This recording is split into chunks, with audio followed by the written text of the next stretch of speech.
As I told the team, you work really hard to achieve the outcome that we achieved, and so you got to remember that. Like, you got to remember it's really, really difficult to achieve the outcome. That's the only time we're outcome driven. That's the end of the game, and we know there's a lot of things to clean up. Most of those things, as I challenge them, are things we control. We got to clean up a lot of the plays where we're beating Notre Dame and play cleaner. But the challenges will get tougher, and that doesn't mean the ranking of the opponent makes something tougher. It's understanding that, again, as you move farther in the month of November, everything is magnified, and we got to continue to play cleaner, execute at a higher level. But I'm proud of the way they battled, resilient group, and found a way to finish when we needed to. So with that, I'll open up for questions. Second row, Jack Sobel. Coach, regarding the slow start, especially on offense, do you feel like that was a handling success thing, or what do you feel like went into that? No, I don't think anything today had to do with what has happened in the past. I thought they were ready. They did. The first drive we drove downfield and did a good job.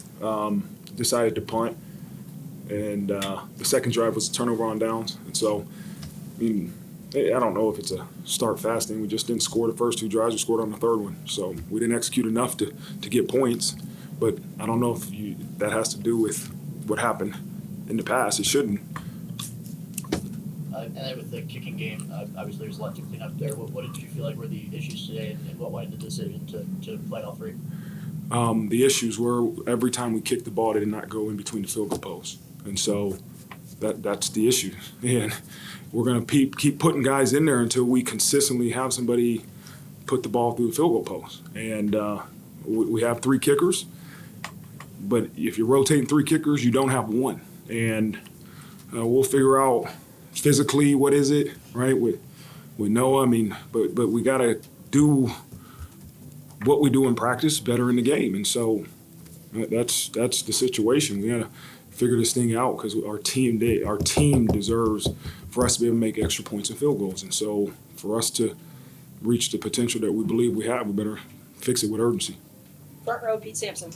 A couple weeks ago, USC sort of took away the deep shot from CJ. Classic Tom gave it to you. Like, how important was it for him to just do that?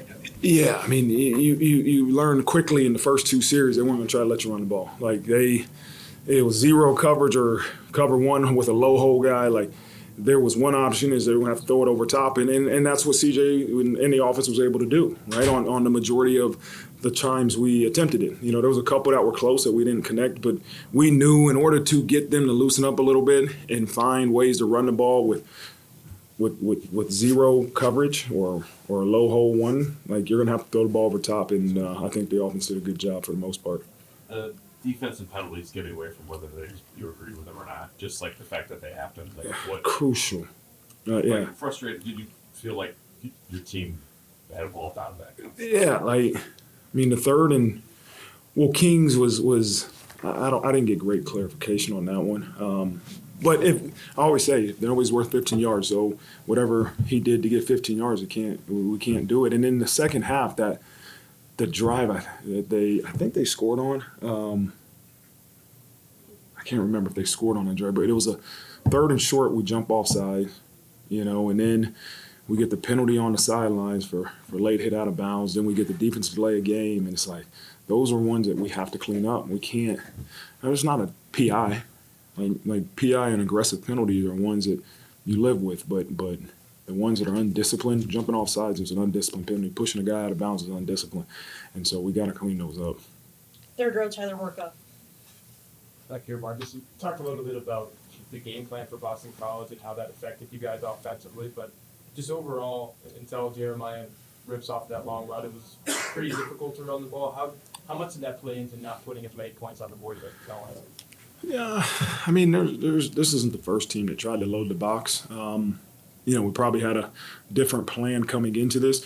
We can't fumble the ball on the plus 5 yard line, right? We were driving, ready to score points, and then that would have been 14 points, and we fumbled the ball. So we got to take care of the football. and we have chances to score touchdowns, we got to score. And we didn't do that enough. We did it enough to win, but not enough to our standard. Maybe on the flip side of that, how much of y'all's ability to stop the run was maybe overshadowed by the closer margin than expected, and not winning as much as you guys thought you would? Yeah, I think they did a good job stopping the run. We just continued to let them get in third and short situations, and they kept the drive on. I don't know how many plays that first drive of the second half was, but it was 12 minutes, 21 plays. I mean, it seemed like forever. And I looked up, and I think there was 3 minutes left in the quarter. That's a long drive, and it's all because of those little gains and make it third and short. They convert, right? And we gotta clean those things up. But yeah, I'm proud of the way they did stop the run. Second row on the right, Tim O'Malley. Coach, you mentioned the fumble. It's one of your best players that's fumbled 3 times now. Def defense. It's not an easy fix because it's a guy you want to be in the game. What is the message to starting this week from Coach Snyder and from the offense? Protect the football. Continue to focus on it in practice, and then on Saturday, go do what you do. He's earned a lot of confidence and credibility from this coaching staff because of the proof what he's done it for 3 years here. And so we're going to play him a lot. We're going to give him the ball. We're going to let Jadarian be him. We got to attack it in practice, right? We can't be insane and not say anything about it. We got to continue to work on it in practice and focus on ball security, but we're going to give him the ball and let him go. Gray suit in the front row. Coach, there's so much history between these two teams throughout the years. I mean, how proud are you for the team for managing the emotions and just come out with a complete team win? Yeah. Coach Wash did a good job of explaining to us, again, being on the Boston College side because he played here and the history that they see in from the Holy War. It's the only rivalry where 2 Catholic universities and FBS play each other, and so it means a lot, right? It means a lot between the universities, but for us, it means a lot to the people in that locker room, and that's what matters at the end of the day. And so proud of the way they went out there and battled and won the game. Gray hat all the way in the front all the way. Coach CJ, 2 great throws on the touchdown passes, and his decision making seems to have gotten obviously evolved throughout the course of the year. What have you seen from him, and what did you like about his performance here? He's ultra talented. He is prepares in a way that I don't know if he can improve it. Like he prepares to a point that it gives him a chance to have success.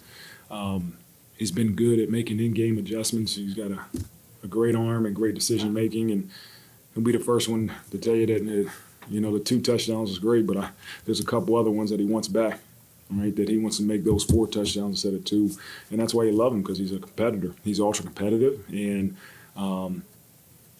he probably reflects a lot of people in the locker room where we look at like the ones that we didn't make instead of just relishing in the ones that we did. And so he's got a high ceiling, and he's continued to elevate, but he's got more. He's got more in there, and I'm excited to just be a part of it as he continues to improve. Whether it's Jeremiah or him or Don, like how important is it for your program to have guys like that continue to want to get better and drive this forward? That's got to be a reflection of everybody in our program, right? And the minute you're satisfied, you get passed up. How do you get better if you're satisfied? If you're satisfied, you don't find the answers to improve, and we need everybody in our program to enjoy the victory. Like that's number one. You work really, really hard to not enjoy it, but we're greedy. There's more.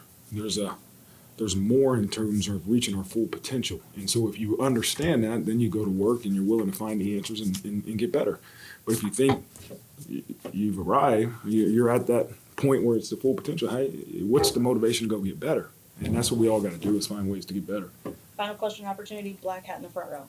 Coach, a couple of guys that have local ties, Boubacar Traore, Kirby Lambert. Talk about those guys and their growth this year. And as a secondary question, why have you guys recruited this area more in recent years? What have you seen from the players around here?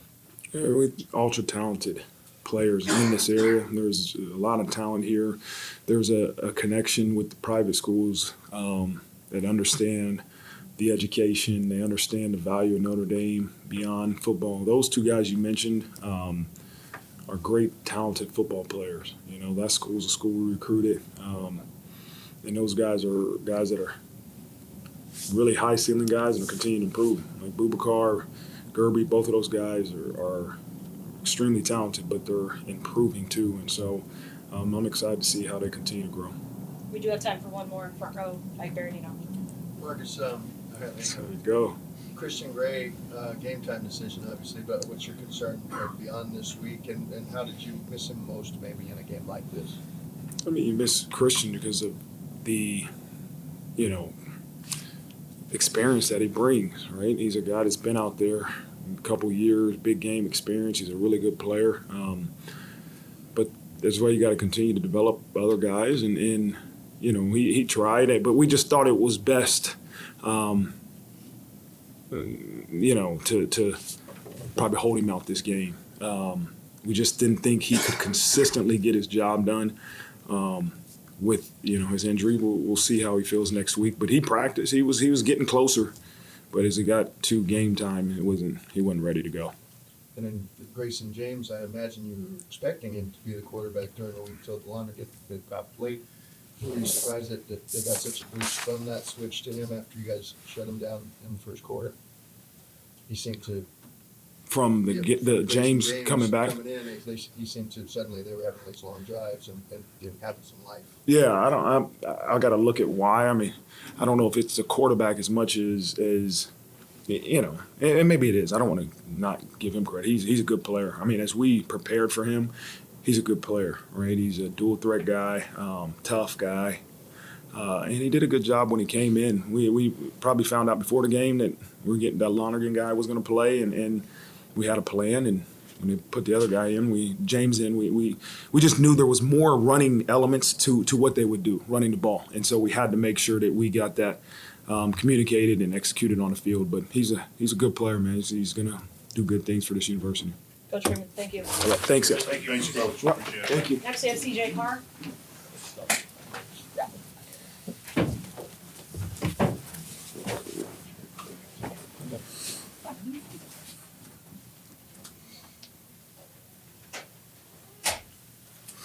Hat in the front row. Obviously, the win is the most important result today. Do you feel closer as a team? I know you didn't play last year, but to getting back to the point where you were at the end of the year after today? Yeah, I think the main goal for this offense and this whole team is just to reach this team's full potential. We had a really good team last year, really good players, and we feel like we have the same talent, if not better, this year. And our ceiling's really high, and we're just trying to continue to elevate each week. We're gonna go with Jack Sobel, second row. CJ, obviously the explosive plays, you're happy about that, but what did you feel like the offense could have done better to consistently move the ball more than it did today? Yeah, I think BC came out with some different looks than they had shown on film in previous weeks, and I thought we started slow, but did a really good job of adjusting to their pressures and their zero coverage that they brought a few times, and we hit some deep ones to loosen them up, and then open the run game up a little more. But just consistently doing your job is something we can always get better at. The first touchdown, were you throwing to Malachi or Will? Because it looked like both of them could have caught that. Oh, who was I throwing to? I was throwing to Malachi, yeah. We had a Will, he saw zero and took the middle and could have cut it more flat across, but really good play by Malachi to get, jump over two receivers or two DBs and his own, receiver to come down with that one. Gray hat in the front row on the left. CJ, just how are you guys handling the kind of really perfect here down the stretch of the season? What is the weight of that, in a game like this where you're obviously looking to have success?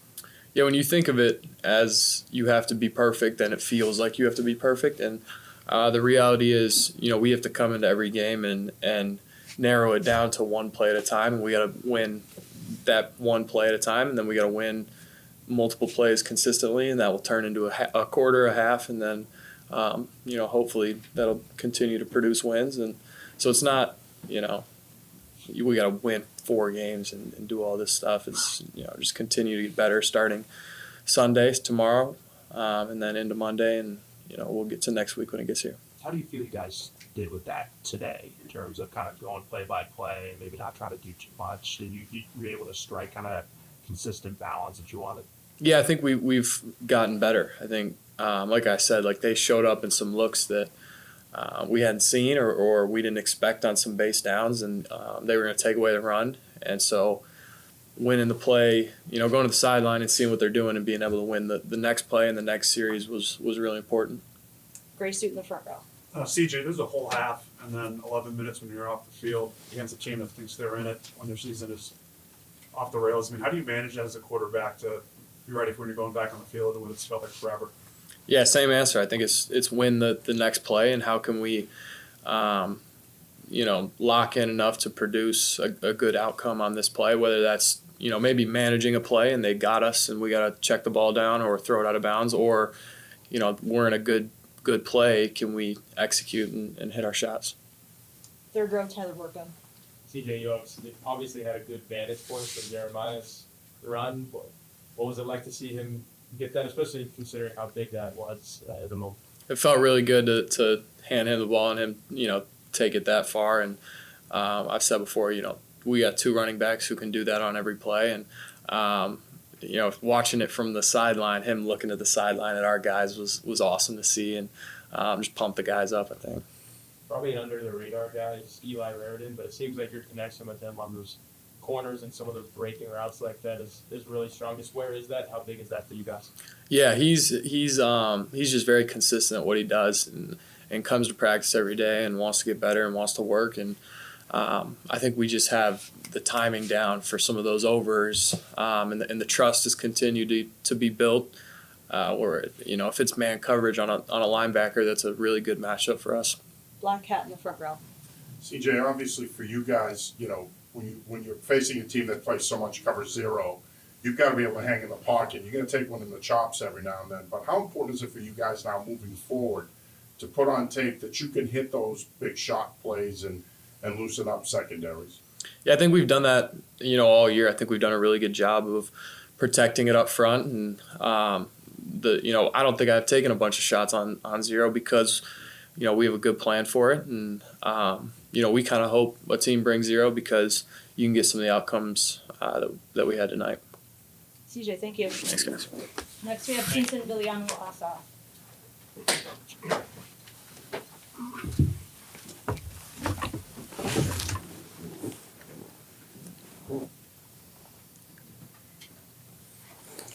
Starting from Mike Berardino. Kyngstonn, you got a penalty for something I think that they outlawed, or were you surprised by that penalty, the unsportsmanlike? What was that? What they tell you?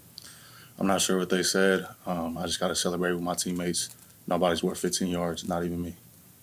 What was the key to getting pressure in this game for you guys as the game wore on? Pass rush lanes, having pass rush integrity on our lanes, and then just being relentless and not being denied.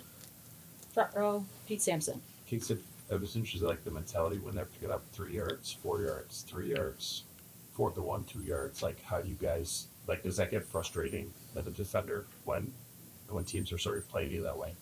Yeah, every yard is personal to us, and especially in those situations, it's personal to everybody on that defense. Then I guess the defense overall, I think you guys have played more disciplined games maybe than tonight. Like what sort of goes into that? Is it emotions of a rivalry? What do you think sort of leads to that?